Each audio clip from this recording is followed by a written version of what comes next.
Time. Most people feel like they're late to Bitcoin. We started buying it in October.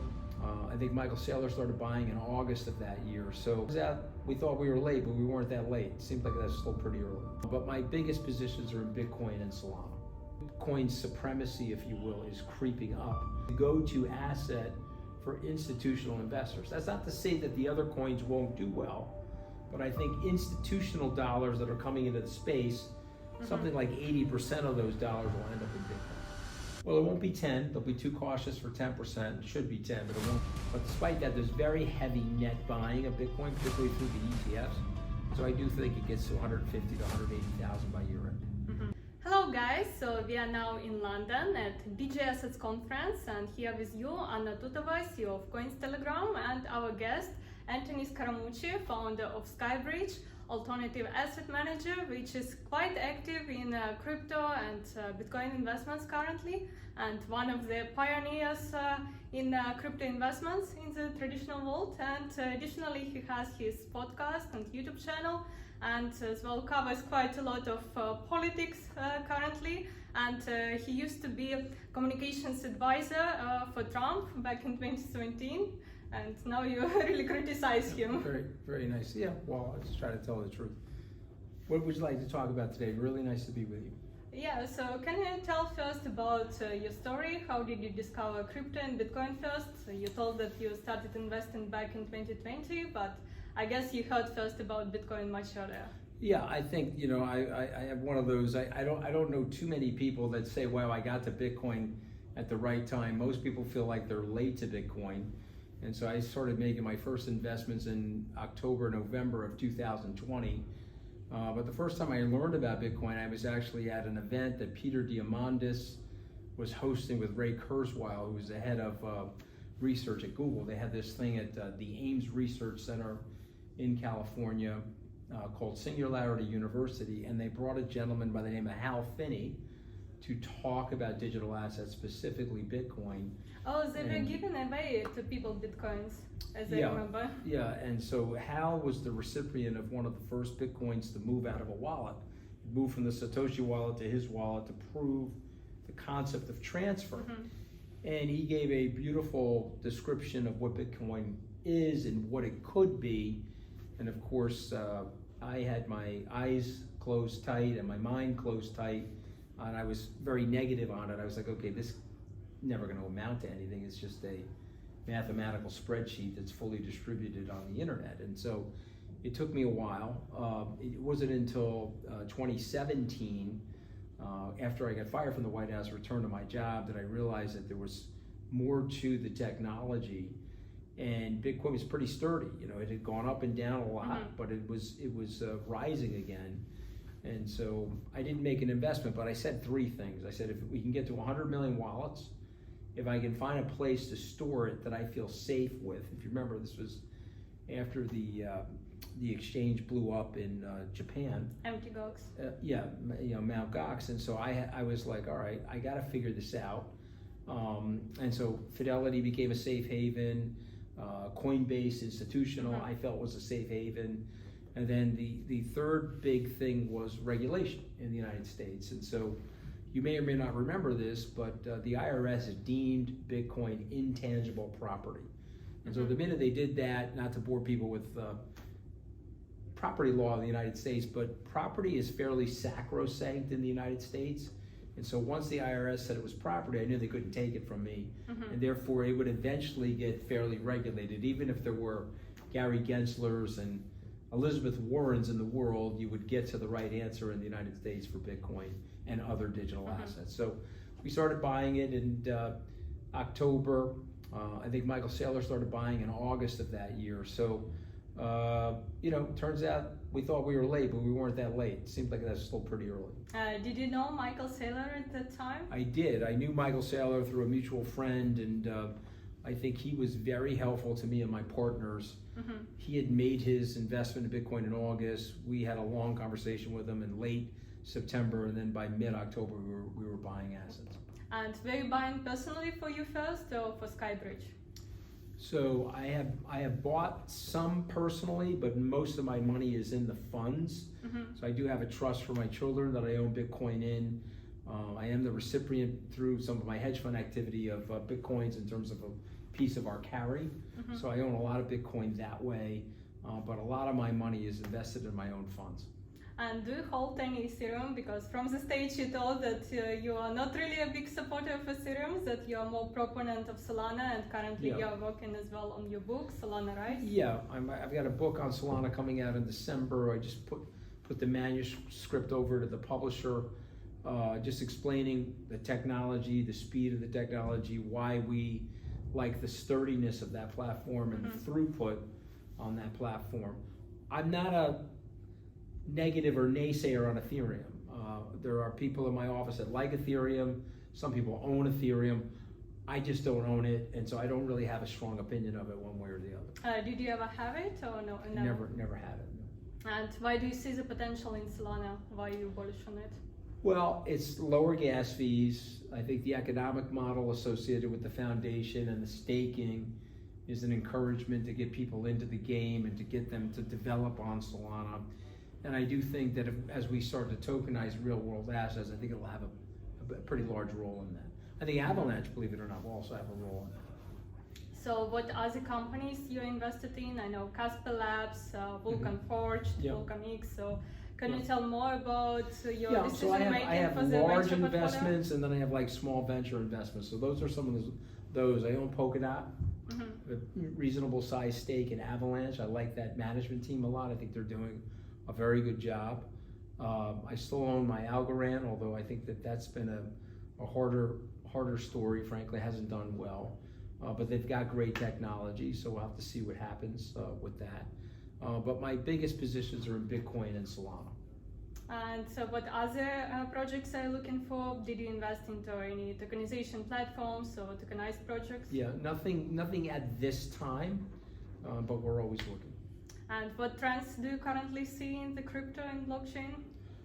Well, I mean, the one trend that I see that I think will continue for a little bit is the Bitcoin percentage of the overall market capitalization of all the coins. Bitcoin's supremacy, if you will, is creeping up. And I think that's going to continue because it's the go-to asset for institutional investors. That's not to say that the other coins won't do well, but I think institutional dollars that are coming into the space, something like 80% of those dollars will end up in Bitcoin. And what is your prediction? How much percent of the portfolio of traditional investors will be allocated to Bitcoin or to other digital assets? Well, it won't be 10. They'll be too cautious for 10%. It should be 10, but it won't be. Oh, what's the timeline? I think I would say over the next 5 years, it'll be 1 to 5%. It's not going to be much more than that. And do you have any Bitcoin price predictions by the end of this year? Well, every time I make a price prediction, I get it wrong. But I did say last year that I thought we could close in on 100,000. We didn't quite get there until after the inauguration, but I do think this is $150,000 to $180,000 by year end. There's too much. Remember, there's a lot of things holding Bitcoin back. We're fighting in the Gulf. We're fighting in Ukraine, and we're fighting in the former Soviet Union, Russia. There's global tension. There's a fear of recession. We're still getting over the aftermath economically of COVID. And so there's a lot of things holding Bitcoin back. But despite that, there's very heavy net buying of Bitcoin, particularly through the ETFs. So I do think it gets to 150,000 to 180,000 by year end. Yeah, that's quite a reasonable prediction. And as well, so you criticize quite a lot of Trump, but definitely he has now a pro-crypto administration. So what movements from their side do you see and the influence on the crypto regulations? Yeah, I think he's done a good job on the crypto stuff. I think David Sachs has done a good job. I want to be as fair as possible. I just don't like the bellicosity of rhetoric, the negative rhetoric towards Europe, the negative rhetoric about things like Greenland or Panama or our dear friends to the north of us in Canada. I just don't think it's a necessary thing to do from the presidency. And as well, you mentioned in some of your previous interviews that Trump has really good political instincts. Yes. So what his movements during his presidency this year surprised you, or which movements by his side? Not necessarily surprised me, but he's going to back off the tariffs. He'll have to, because there's just too much pressure on him to stay in the tariffs. And I think the thing that's surprising me right now is that he let Netanyahu go through with that invasion. I'm not in law. I think when we resort to the violence, and the Israelis believe that they're justified, and I understand why because of all the threats. But when we resort to the violence, it ends up going haywire. Once a war starts, a lot of unexpected outcomes happen, and usually those outcomes are tragic. Mm-hmm. Yeah, that's sad, unfortunately. And coming back to crypto, how do you see the developments here in the UK? Are you often in London? So I'm in London a lot because I have a podcast called The Rest is Politics US. So I'm here a lot for visiting sponsors, but also going to the studio here. Mm-hmm. But I think that the UK is very correctly and very smartly embracing digital assets. I think they're seeing this as a way to recharge the financial capital, the European financial capital, which is London. I think they lost a step, frankly, after the Brexit, the implementation of the Brexit. I think this is a way to recharge them. So do you really think that UK is crypto friendly? Because from my feeling, it's like on the paper, it's friendly, but it's really hard to get regulated here. I would say crypto is still, there's crypto negative, there's crypto neutral, and then there's crypto friendly. I would say that there's still crypto negative moving to crypto neutral. Mm-hmm. But I like the direction that they're going. Interesting. And what are your thoughts on current developments in Asia and Middle East? Well, I'm hopeful that the Israelis and the Iranians will resolve the conflict that they've been having. It's a protracted conflict. As it relates to Asia, I think the United States, whether Donald Trump likes this or not, the United States and China are conjoined. Mm-hmm. They are cohabitating on planet Earth, whether they want to or not, and their economies are fairly integrated, and they sort of need each other. So stop yelling at each other and continue to work together would be my message there. So I'm optimistic. As I said from my remarks here on stage, I think that the worst parts of Trump's economic plan are going to be corralled either by the Congress, the courts, or the lobbyists. Yeah, hopefully it can be resolved soon. And we see the positive news on the market. And as well, you have your SkyBridge ETF, crypto ETF. So Can you tell more about this? So the symbol is CRPT. You can find all of the listings on the internet. It's a fast growing, did very well, it was up like 160% last year. And we got Metaplanet and Strategy in there, Coinbase is in there, Marathon Digital. It's really geared to look a lot like Bitcoin. And I tell people, listen, it's like a Bitcoin correlative strategy.